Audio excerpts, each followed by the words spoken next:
Hello guys! Paano nga ba ang tamang pagluto ng pansit bato? Tara, alamin natin kung papaano. Pero bago ang lahat, ipakilala muna natin ang mga sangkap. Meron tayo ditong taba ng baboy. At syempre, ang ating pansit bato.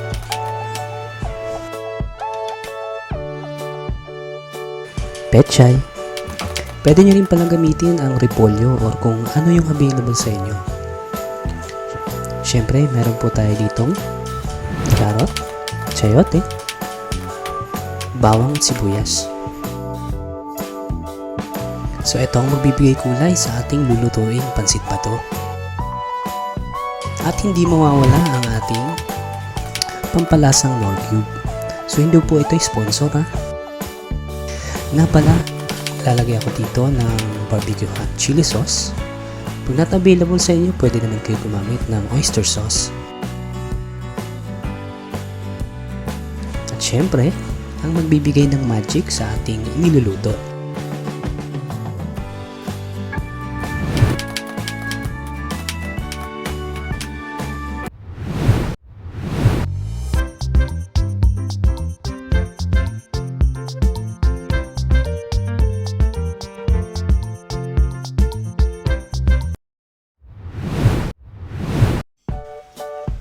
So yan, ipagpatuloy na natin ang pagluluto. So naglagay na ako ng mantika dyan at magigisa na tayo ng bawang at sibuyas.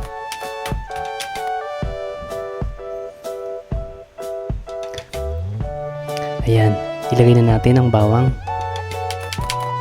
So sa pagigisa, sabi nila, dapat daw ay hindi sinusunog or niluluto masyado ang bawang at sibuyas para hindi mawala yung vitamins and minerals na nasa gulay. Kaya dapat ay tamang luto lang or sakto lang.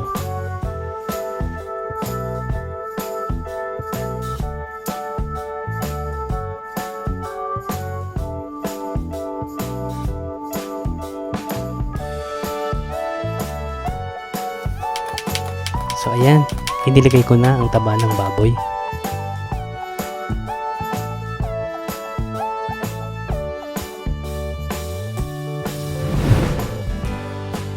Hayaan lang natin siyang maluto hanggang sa lumabas ang sariling mantika ng baboy.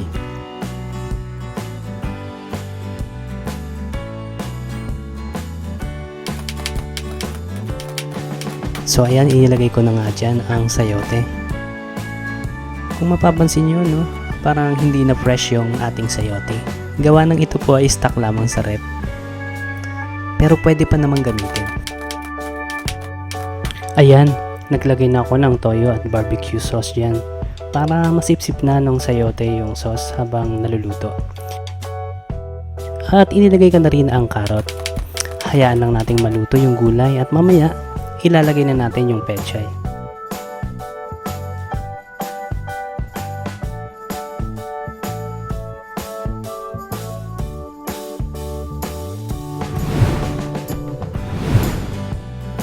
Nga pala, ang pansit bato natin ay galing ng Bicol. Kakabalik lang kasi ng aking tiyahin galing Bicol. At ayan, meron silang mga dalang matatamis na pasalubong. So habang nag-aantay tayo, magagayat muna ako ng bawang at sibuyas. So ayan, mukhang luto na yung ating carrot at sayote. Pwede nang ilagay yung pechay.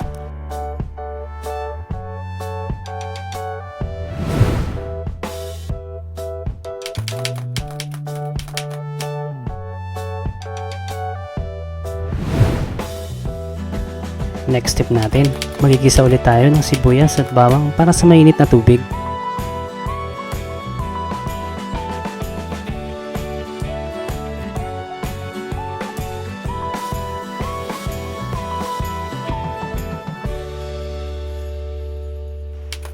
At ayan, ilagay na natin ang pinakuluang tubig.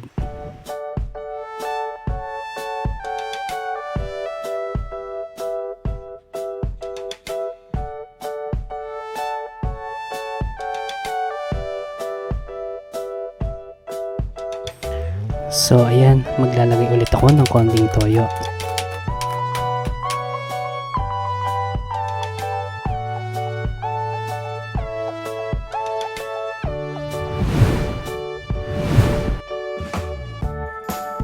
mag-add ng konting barbecue sauce, konting patis,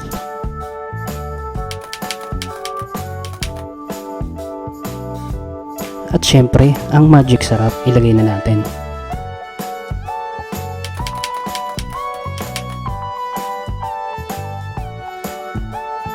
Ilalagay ko na rin yung ating Knorr cube.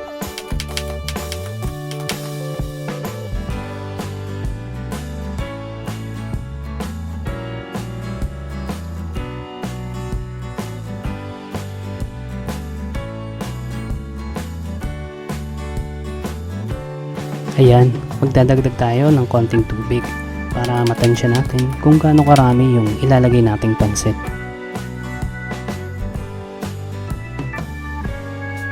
At konting paminta.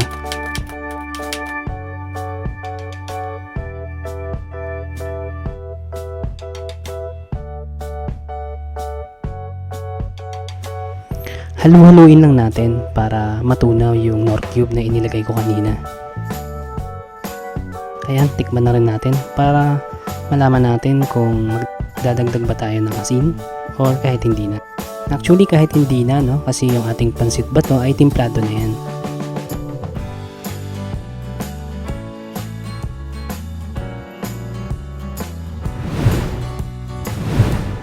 So, ayan, nilagay ko na nga yung pansit bato dyan. Then, halu-haluin lang natin at mamaya ilalagay naman natin ang sahog.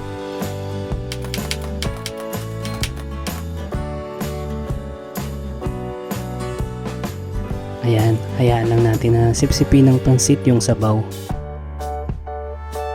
Ayan, nalalanghap ko na ang masarap na amoy ng pansit.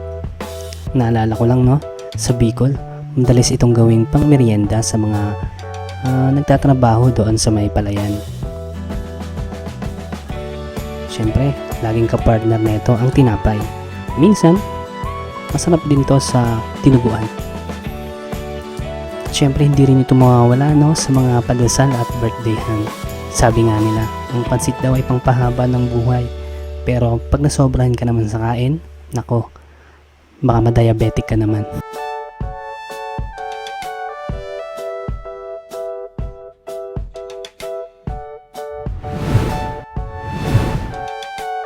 So ayan, halu-haluin lang natin.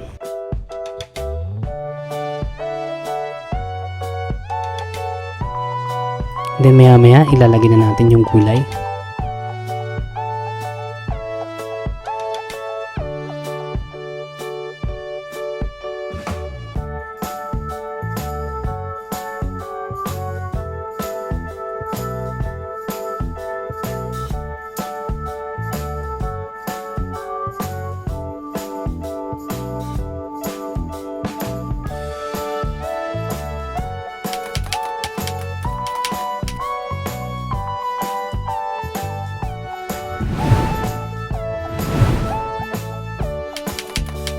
So ayan, ilagay na natin ang sahog na gulay.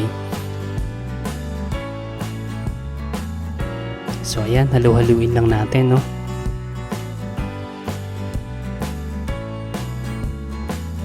Nga pala, first time pala namin itong mag-vlog, so shoutout pala sa ating videographer.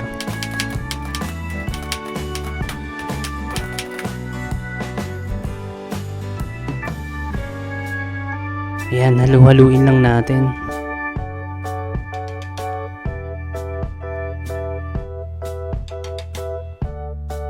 Ayan, mukhang luto na siya.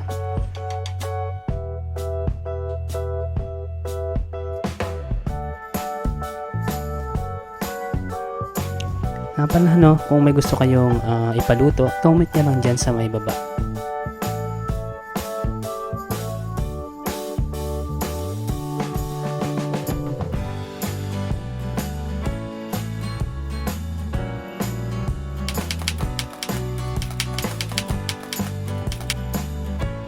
Ayan, luto na ang ating pansit.